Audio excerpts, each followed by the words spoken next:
السلام عليكم. خير ما نبدأ به الكلام هو الصلاة والسلام على خير الأنام. كتنوض في الصباح، كتمشط شعرك، كتلقى المشطة عامرة بزاف. جربتي كاع الزيوت والشامبوانات والو. هاد المشكلة ديال تساقط الشعر ولات كاع عند الناس.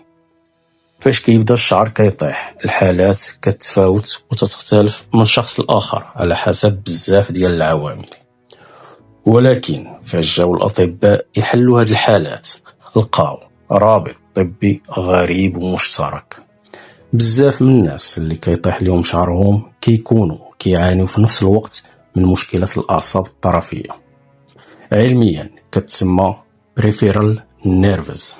العلاقة علميا سهلة. هاد الأعصاب الطرفية هي اللي كتحكم في تنظيم وتوسيع العروق الصغيرة ديال الدم اللي غادية للجلدة د الراس.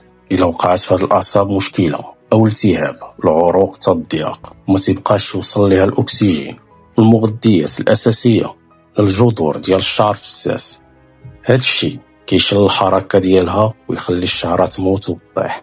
وباش تتأكد بلي هاد الأعصاب عندك فيها خلل، كتلقى كاع الناس اللي شعرهم كيطيح بهاد السبب عندهم أعراض أخرى، بحالاش يديك ورجليك كيتنملو عليك وتيتكوك ديما بحال اللي فيهم الشوك.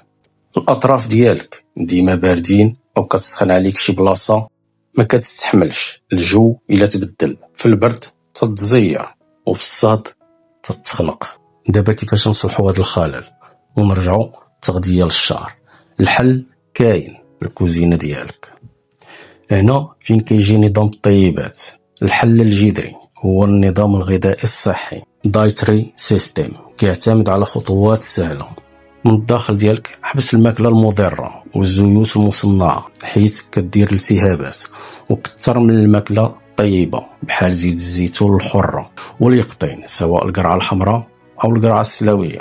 هذا الأكل عنده ميزة علمية واعرة كتسمى بايو افيلابيليتي، يعني امتصاص سريع ونفع مباشر. كيمشي نيشان يرمم الأعصاب في البلاصة من الخارج باش تسعف البصيلات وتنشطها بسرعة.